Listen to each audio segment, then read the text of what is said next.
to allow Democrats to have some sort of moral high ground on this issue because they're the only ones talking about it, I think is a major failure from the Republican Party. And I'm not going to stand there and just keep talking the talking points when my own adult children can hardly afford health insurance premiums, when everyone in my district, it's the #1 issue that I hear about day in and day out, not just people on the ACA, but people that have private insurance as well. And I think it's something that we have to talk about. And I don't see why the government needs to be shut down. I really don't.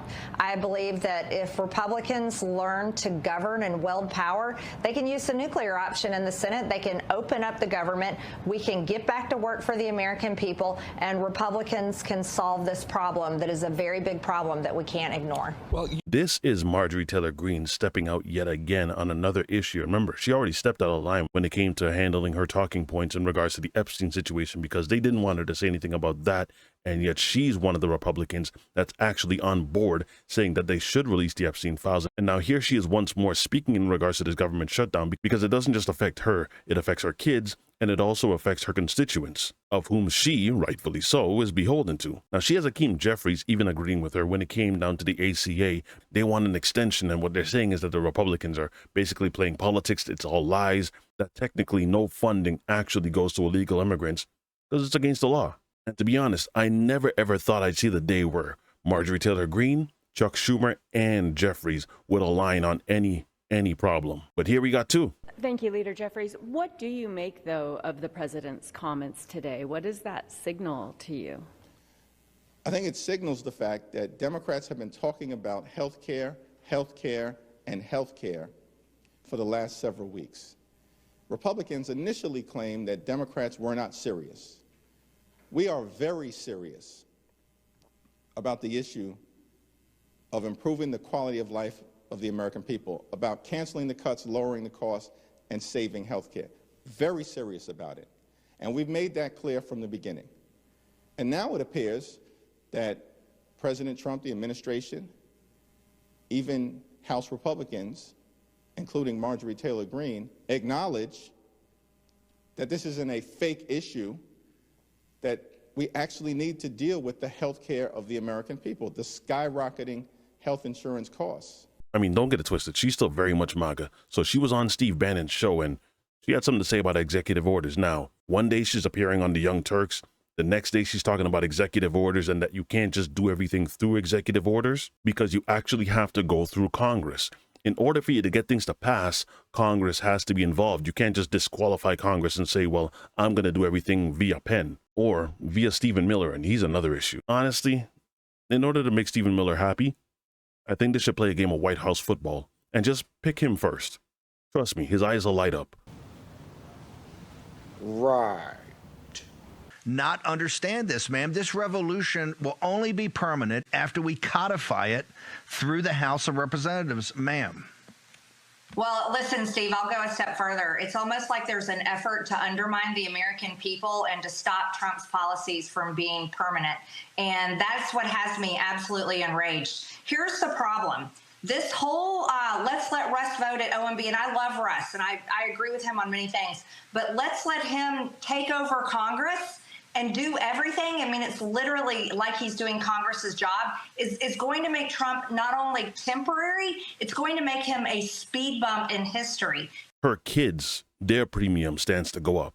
So this is another situation of when it affects you, that's when you want to make an adjustment, and that's when you want change to come. But as long as it affects everyone else in the country, then to hell with them, right? The government shutdown could mean a federal program that provides food assistance to low-income mothers and children could run out of money in days. So when would these layoffs begin?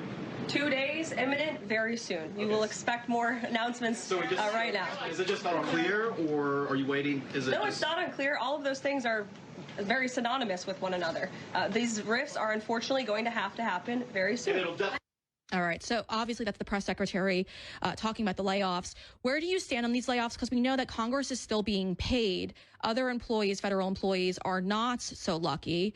Where do you stand on that issue? I just posted about it this morning, and I'm so thankful that you brought this up. Here's the situation as I see it. We passed a CR, which is something I did not want to vote for. The CR is a Biden-Schumer budget. I am largely opposed to CRs. I am extremely vocal about it in my conference, and I want Republicans in the House and the Senate to do the job the American people gave us. We need to be passing our own appropriations. That is extremely important, and that is the bill that we need to send to the president's desk. So right now, this shutdown is a big political fight and drama, but it doesn't have to be happening. The Senate can use the nuclear option and override the 60-vote rule. They can pass the CR with a simple majority. And the reason why that is important to do is because just the clip that you just showed about WIC, these are single moms that, people have hit hard times over the past 4 years because of inflation, and the cost of living is extremely high right now. And so I don't think that these vulnerable Americans should pay the price because of politics in Washington, D.C. I believe that soon, and the Republican senators need to actually grow some courage and a spine. They need to use the nuclear option, override the Democrats who want to fund health care for illegals, which is absolutely absurd, and we will not do it.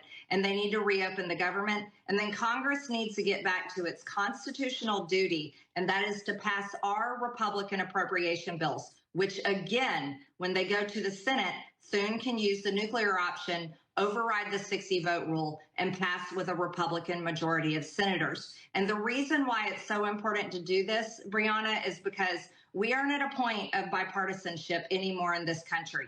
And it has been proven over and over again. Republican and Democrats can't work together, don't work together, and refuse to work together. And that is a fact of where we are in America. Because the moment you stop talking to one another, you no longer have a country. America. Women and children, huh?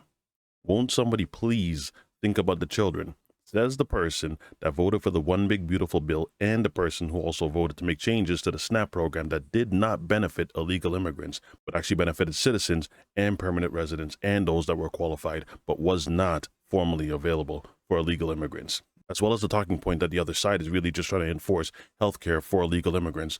I would love to see that, but is what it is. Whatever your thoughts are, leave them in the comment section. If you guys enjoyed this video, don't forget to drop a like, and I will see you again on the next one. Be easy, y'all.